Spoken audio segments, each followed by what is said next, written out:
ഒമാന്റെ രാത്രികൾക്ക് ഇപ്പോൾ തണുപ്പാണ്. സുഖമുള്ള കാലാവസ്ഥ. അതുകൊണ്ട് തന്നെ കലയും സ്പോർട്സും ഇഴചേർത്ത് ഫെസ്റ്റുകൾ ഒരുക്കുന്ന തിരക്കിലാണ് കൂട്ടായ്മകൾ. മസ്കത്തിലെ അമീറാത്ത് പബ്ലിക് പാർക്കിൽ നടന്ന ഇന്ത്യൻ കമ്മ്യൂണിറ്റി ഫെസ്റ്റിനെത്തിയത് പതിനായിരങ്ങളാണ്.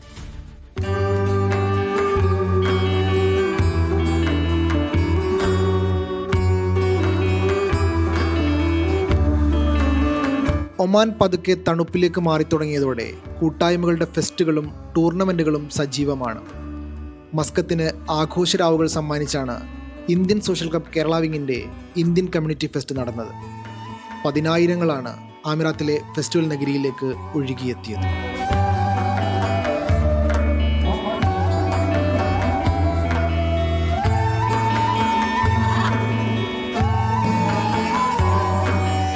ഫെസ്റ്റിൻ്റെ മുഖ്യ ആകർഷണം ഇന്ത്യൻ ഒമാനി കലാപ്രകടനങ്ങളായിരുന്നു. ഒമാനി തനത് കലാപ്രകടനങ്ങൾ വലിയ ആവേശത്തോടെ ആസ്വദിക്കുന്ന ഇന്ത്യൻ സമൂഹത്തെ അമീറാത്തിൽ കാണാമായിരുന്നു.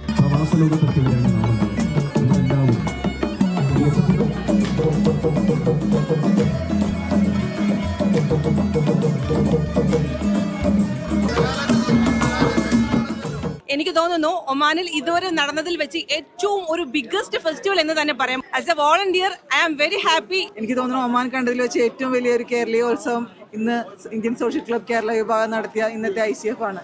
2025 ഏടുകളിൽ എഴുതപ്പെടേണ്ടിയിരിക്കുന്നു. നാട്ടിലെ ഉത്സവപ്പറമ്പുകൾക്ക് സമാനമായിരുന്നു അമീറാത്തിലെ ഫെസ്റ്റിവൽ നഗരി. ഭക്ഷണ, പുസ്തക, വസ്ത്ര സ്റ്റാളുകൾ തുടങ്ങി നിരവധി പവലിയനുകൾ. ഇവിടെ ചുറ്റിക്കറങ്ങി ഭക്ഷണം ആസ്വദിച്ചും വിവിധ ഗെയിംസിൽ പങ്കെടുത്തും കുടുംബങ്ങളുടെ കൂട്ടമായുള്ള നടത്തം നാടിനെ ഓർമ്മിപ്പിക്കുന്നതാണ്. കേരള മുഖ്യമന്ത്രി പിണറായി വിജയൻ എത്തിയതാണ് ഫെസ്റ്റിൻ്റെ മാറ്റുകൂട്ടിയ മറ്റൊന്ന്. 4 നൂറ്റാണ്ടിന് ശേഷം ഒമാനിലെത്തുന്ന കേരള മുഖ്യമന്ത്രിയെ ആവേശത്തോടെയാണ് ഒമാനിലെ മലയാളികൾ വരവേറ്റത്. പിന്നെ എല്ലാം ഭംഗിയായിട്ട് നടക്കുന്ന എല്ലാ അടിപൊളി പരിപാടികളാണ്. പക്ഷേ ഈ പ്രാവശ്യം നമ്മുടെ സഖാവെല്ലാം പിണറായി സഖാവെല്ലാം വന്നുകൊണ്ട് നല്ല ഇതായിട്ട് അങ്ങനെ പോയി. ഒമാനിലെ ഇനിയുള്ള രാവുകൾ ആഘോഷത്തിൻ്റെതായിരിക്കും. തണുത്ത രാത്രികളെ കലയും സ്പോർട്സും ഇഴചേർത്ത് ഫെസ്റ്റുകൾ ഒരുക്കും. കുടുംബങ്ങൾ കുട്ടികളെ കൂട്ടി മൈതാനങ്ങളിലേക്കും പാർക്കുകളിലേക്കും ഒഴുകിയെത്തും. സ്വദേശികൾക്കും വിദേശികൾക്കും ഇത് പകലിൻ്റെ ജോലി തിരക്കുകളിൽ നിന്ന് മനസ്സ് ശാന്തമാക്കാൻ സഹായിക്കുന്ന രാത്രികളാണ്.